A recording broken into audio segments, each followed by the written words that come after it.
Since being drafted with the 57th pick in the 2019 NFL Draft, Stanford's JJ Arcega-Whiteside has seen many comparisons to Alshon Jeffrey, and for good reason. At 6'2", 226 pounds, you can easily make the comparison to another rebounding receiver just like the Eagles' current number 1. But when you turn on the tape, Arcega-Whiteside brings so much more to the table than just an extensive catch radius, and that's exactly what we'll be examining in today's episode of Eagles Film Room.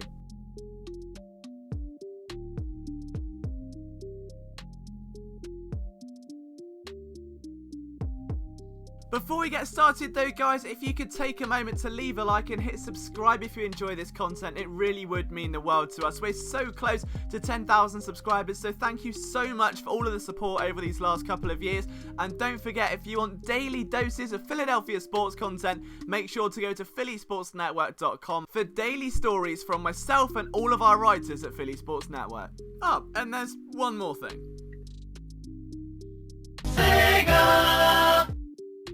Of course, there's little point in having an explosive catch radius if you can't get yourself in a position to use it, but that's exactly what Arcega-Whiteside does well to separate himself from the men from the boys, literally. Just take a look at the footwork at the line of scrimmage. His ability to release and gain separation, even in press coverage, is outstanding for a receiver of his size. Arcega-Whiteside can keep his shoulders square, his hips compact, and then let his feet do the talking and explode out of that plant leg cut to break inside. And he's vicious with his hand movements. Just look at this against Notre Dame. This is one of my favourite things I've seen. It's a simple slant, but just watch this. This third little brush away with that inside arm saying, get off me. His hands and feet all correlated. He's vicious, he's quick at the line of scrimmage, and if that doesn't scare the defensive back off, he has got the frame to fight through the stem of the route and gain separation another way. But that simple cut there, the ability to break inside, to sell the vertical, force the cornerback to break and open his hips, and then fly the other way, it's explosive, and that is what makes Arcega-Whiteside so dangerous. The last thing a DB wants is to be underneath Arcega-Whiteside, so they'll press, they'll get aggressive, and he uses that to his advantage. He's so intelligent with the way he sells routes. Just watch this. This is a simple check down. He's not targeted, but he does a nice little jab. Look how wide that stance is. That forces the defensive back to almost back off a little, opens up a nice check down window if needed. The quarterback doesn't take it in the end, instead takes a shot downfield. But what about here in the red zone? Light on his feet, bursts off into the distance, and what can you do with a receiver who can sell one route, burst into another, and just walk into the end zone? The answer is quite a lot. Look at this in slow motion. He's tight, he's compact, and at that point, you're expecting a post route. The DB's expecting it. He starts shifting his weight, oversets, and Arcega-Whiteside bursts away, and that is the separation we're looking at. His change of direction is absolutely lethal. Do not overstate this. Yes, he may be used as a red zone weapon. He's a taller receiver with a thicker frame, but do not think for 1 second that his route tree is limited. Even here on a comeback, look how much separation he can gain. This does lead me to a slight flaw in his game, that his routes are sometimes a little bit stiff when he's asked to do a hard cut. Something like a curl or a comeback can often take 4 or 5 steps, and that allows the DB to close back in tight. There's a great example of that here. Arcega-Whiteside sells the vertical, the corner turns round, but it takes him about 5 or 6 steps to fully turn into that curl. The cornerback clicks and close far quicker, but look at that. He has to almost set both feet, then bounce, then bounce, then bounce again. And that just allows the corner a slim window of opportunity, and although he may not have the catch radius, the aggressiveness to get that hand in there and punch the ball away is all that's needed. We'll see another example of that here. He's not the most fluid receiver. He won't be a Nelson Aguilar in and out of his breaks, and when asked to break quite suddenly, that change of direction, if he's having to decelerate, is a lot more limited. If he's accelerating and he's going up through the route tree, that's where he's at his best. He can really manipulate defenders easily, but if he's coming back or having to decelerate, that's where it can harm him. But we have to remember we're dealing with a 6'2", 226 pound receiver who can do this to gain separation. Just throw that arm down. He's got a lot of upper body strength, and that is sometimes all it can need to gain that separation if all else fails. And that brings us up to the top of the route, and obviously the fun part, the catch radius and how Arcega-Whiteside becomes this ultimate basketball rebounder. Now sure, a lot of it is due to those long arms, his ability to leap in the air, but look at his positioning. He's tracking the ball here. He gets the DB stuck to his outside hip. He's looking for the ball, he's ready to adjust, and from there it's a simple box out. The corner has got nothing. There is no way he's ever going to get to that ball, and it's just a remarkable bit of footballing intelligence to use his frame as an asset. Again, again, same corner, look at that, the inside arm comes down, almost creates a barrier, and this pass does get knocked away, but it's the technique, it's the same thing, it's that outside hip, he's trying to get the corner as far away from that ball as possible. The DB just made an exceptional play. He can do this when still running down the sideline as well. Again, another big play by a USC cornerback, but Arcega-Whiteside gains momentum. Look at that inside arm brushing down the corner. It just comes down to how well can you use your frame, and the answer is for Arcega-Whiteside extremely well. Here's another big touchdown here. It's inside the red zone. The ball goes flying into his hands. He tracks the ball over his shoulders, hauls it in, and the main thing is he catches the ball with his hands. It sounds silly. He rarely uses his body. He doesn't haul it in and clutch it to his chest. He will push it away from the outside body of a defender. But look at how he gets separation there. Again, using that inside arm to create leverage. And if you take all of those attributes, the tracking, the boxing out, you put them all together,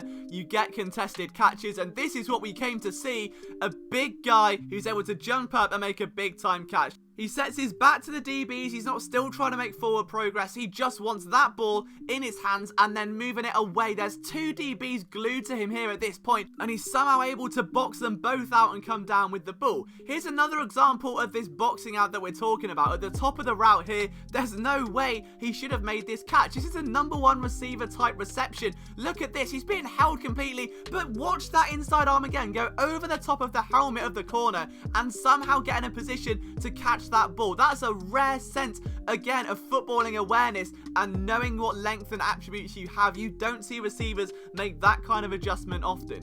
What about inside the red zone? This is a classic box out for Arcega-Whiteside. The best thing about this for me, though, is the speed in which he comes down with that ball. At this point, the corner's trying to stop him jumping away. It's a back shoulder throw where only he can get it. And like Thor's hammer, that ball comes soaring down into the bottom of the end zone. Here's an example against the Oregon Ducks. Again, it's another big box out, but watch the speed the ball comes down. It sounds silly. Arcega-Whiteside sells it well, boxes out and pulls it into his chest so quickly. He knows that corner's going to be reaching over the top of his helmet for it to try and punch it away at the point of the catch. He can't get there if by the time the hand comes up, the ball, look at that, he pushes it away. He's not going straight down into the bottom of his chest where that hand underneath can maybe punch it clear. He's going away from the corner and then downward in towards his pelvis to keep it away out of reach of that corner. That's awareness, it's ball security, and of course the other aspects of a player this dangerous are those crucial pass interference flags. We know Alshon Jeffrey gets a lot of them, and just look at the extent DBs have to go to. This is basically a cuddle, they trip over, and Arcega-Whiteside gets the flag. We see this time and time again, because corners just have to get scrappy. They start losing all leverage the minute that ball is in the air floating towards the back shoulder. You know your chance of knocking that ball away is reducing by the millisecond. You've got to do something about it. Here's another one inside the red zone. You already know it's going to be a fade towards the back. The corner does a great job of, well, drawing flags. You get three of them on the same play. Arcega-Whiteside turns and looks for it, and that is just a bromantic hug. Again, at that point, you're going to see a lot of that at the NFL level, and with guys like Alshon Jeffrey and Zach Ertz already on the team, it's only going to enhance, because those weaker corners, a CB2 or a CB3, who maybe don't have the confidence of a more experienced veteran, are going to start struggling. There's another one against Notre Dame. We see this over and over and over again. Watch Arcega-Whiteside, cuts well, DB doesn't fall for it, he knows it's a fade. Arcega-Whiteside still tries to leverage that outside hip, then just gets tackled to the floor. I want to show you where he will have his impact. The Eagles have a real focus on offense, and watch this play. You've got one single safety over the top, you've got Caden Smith, the tight end, going over the middle. So the safety's got to decide, does he want to take out Arcega-Whiteside, which he does. He storms to that back right hand side, he wants to double team. That leaves open Caden Smith, and that's a one-on-one jump ball, contested catch, touchdown. What are we going to see with Dallas Goedert, Zach Ertz, Alshon Jeffrey, and Arcega-Whiteside on the field at the same time? Where do you even place your attention if you're a safety? Who do you choose to hone in on? It's going to be an absolute disaster for defensive coordinators, and that is where his real value, in year one at least, is going to be. We know the starting rotation of Jeffrey, Nelson Aguilar, and Deshaun Jackson, but what about the years after that? That's where Arcega-Whiteside, in my opinion, can develop into a number one receiver. The only thing really holding him back is the tightness in his route running when asked to break quite suddenly.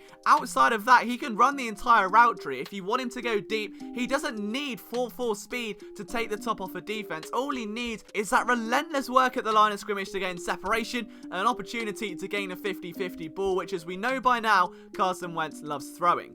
But what do you think of the pick, guys? Are you impressed and excited to see JJ Arcega-Whiteside? Let me know down in the comments, and be sure to leave a like and hit subscribe. From myself, Liam Jenkins, again, don't forget to check out daily content from myself and all of our writers at phillysportsnetwork.com. Thank you so much for all of your support. We'll see you soon.